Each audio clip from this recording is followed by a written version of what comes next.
What's up everybody? In today's video, we're going to be taking a look at a brand new camera from Fuji, the X-T3. Now this camera is the evolution of the X-T2 and compares really well with the X-H1, which is their more video-focused mirrorless camera. So in this video, I'm going to talk about some of my first impressions of it and really how it stacks up against those two other cameras. So let's roll the intro and then we'll get into all the things you need to know.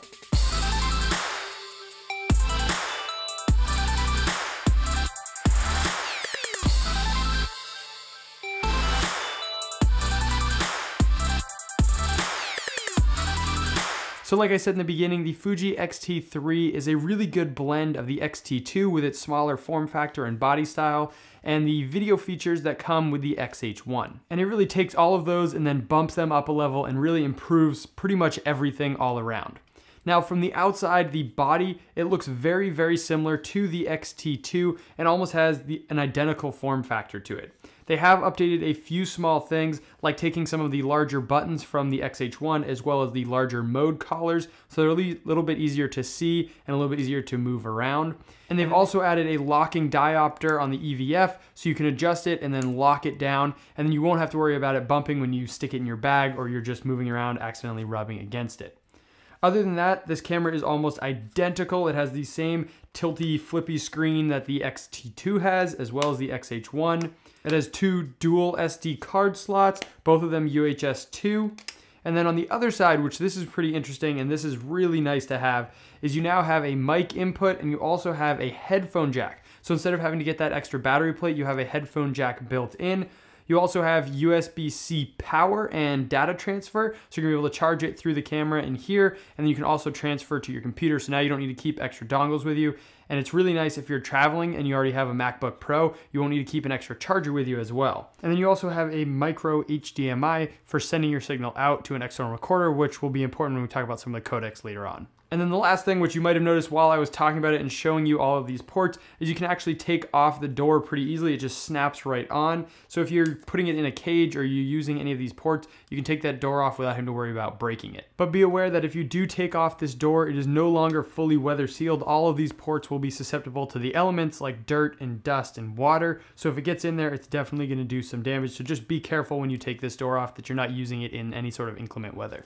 The other big thing about this camera, which is really where all of this is a lot of the internals and some of the processing and this brand new APS-C size sensor. It's a 26.1 megapixel sensor that is backside illuminated. So you're hopefully going to get some better dynamic range as well as better low light performance with this new sensor. And it's also the highest megapixel APS-C size sensor that has ever been made, I'm pretty sure.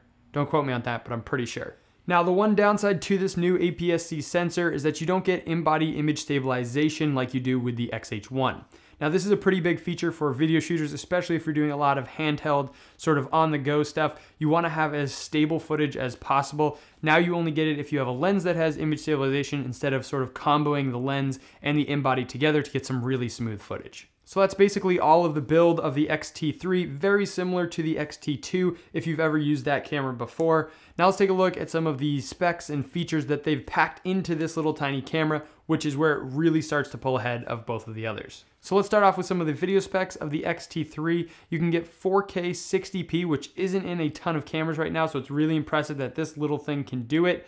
That is only an 8-bit, but you get a 400 megabits per second data rate, which is really nice. So you're gonna have a really good, robust file. Along with this 4K 60p, you can also do 4K at 30 frames and under with a 10-bit 420 internal recording. And if you send it out through the HDMI, you can do a 10-bit 422 using the new H.265 codec. And you can also switch to H.264 if you want a smaller file and only in 8-bit. Now, one thing to note with these files is that they are pretty massive and currently Premiere does not work too well with them. So you're gonna have some pretty laggy footage unless you transcode it over into like a ProRes or something that Premiere's a little more friendly with. You can do it if you use a super low resolution or you're using proxies, but you're gonna have a little bit of a tough time right now working with this H.265 format. Now over to the photo side where they've done a ton of improvements as well. You have a 2.1 million dot phase detection autofocus system, which is absolutely fantastic. It basically covers the whole frame, the whole sensor, and you can go right to those edges.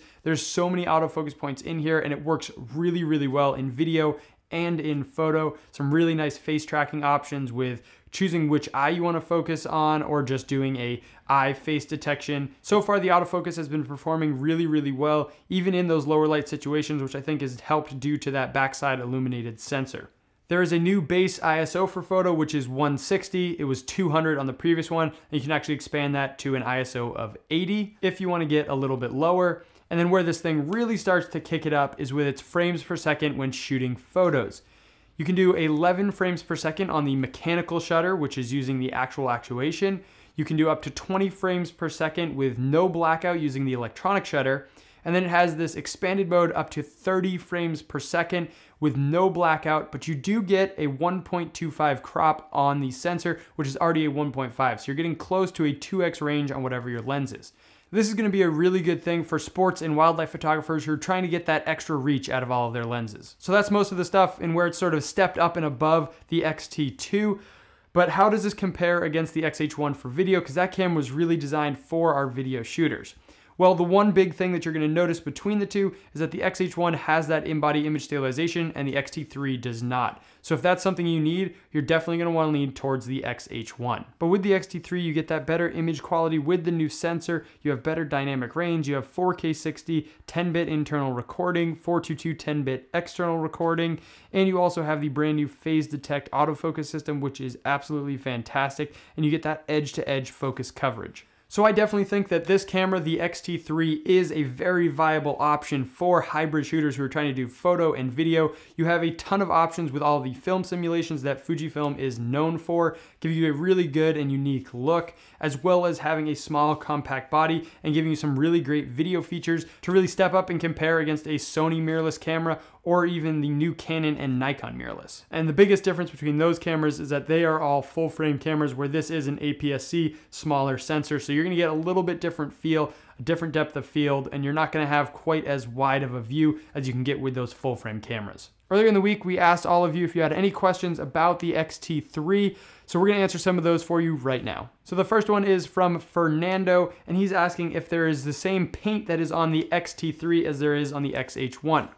Now, I thought this was pretty interesting, and I didn't think there would be a difference, but if you look really closely in the light, there actually is a more matte finish on the X-T3, and there isn't the big chunks like you can see on the X-H1. I'm gonna show some macro shots of the paint so you can see how it differs. The next question is it worth changing to this camera system based on the other cameras that are out here in the similar price range? I definitely think this is a top performer for the price range at $1,500. This thing has some fantastic features that you're not even seeing on some of the higher end cameras like the EOS R. You're not seeing 4K 60, you're not seeing 10-bit internal. So this is definitely a runner-up, especially if you're doing a lot of hybrid shooting between photo and video. They also mentioned the lens options for this camera. Now, I know Fuji is rolling out a bunch of new lenses, including a 200 f2 with a built-in teleconverter, but I really like the 23 f1.4 and the 56 1.2 lenses right now. The next question is talking about ISO performance and then 4K 60 and 120p. Now, I'm sure you've seen a bunch of sample footage in this. I'm also going to be doing a test video, which will run through the whole ISO range to see how high you can actually push it up to that 12,800 range. And I'll show some more sample footage in that video. So that'll be coming down the line. So just make sure to stick around for when that video comes out. The next question is from Carlos asking if we carry the Fujinon X-mount zoom lens. Now, I'm pretty sure you're talking about the MKX lens, which is the 18 to 55 and the 50 to 135. Currently, we do not carry it for X-mount. We do have it in EF and E-mount, but if we get enough demand, we will definitely pick up the X-mount version. The next question comes from Manny. They want to buy a 4K camera. Should they pick up this one or the A6500? Both of them are the same price in their country. Now, I currently would definitely recommend the X-T3.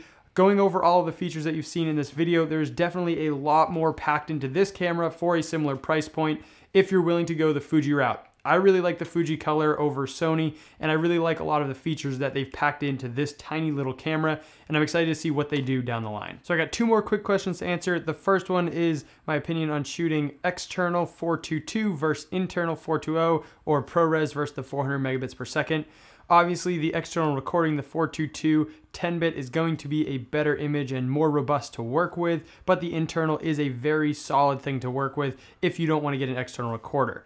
You also get the option of ProRes if you're doing it through an external recorder, which is going to be a much easier codec to work with in Premiere. So if you're doing a lot of heavy video work, you're definitely going to want to go through that external option, because the H.265 codec in here does not work great with Premiere like I mentioned earlier. And then the last question is from Jackie: how long does the battery last? And then choosing the color silver or black. First part, how long does the battery last? I've actually had a decent amount of performance out of the battery. They say it lasts around 400 shots, and I think just under 400 photos. And I've had probably about half a days of use on and off of the video, not doing a ton of 4K 60 work. But I would imagine if you had a couple extra batteries, you would be really good. Or if you just had the battery grip, you'll probably be able to last all day. And then silver or black, I personally like the black one better. I think it's a little more sleek looking. The silver one looks a little more hipster and old school, which is a really cool style, but it definitely stands out a little more. You can kind of sneak this into a little more places and not have as much attention drawn to it.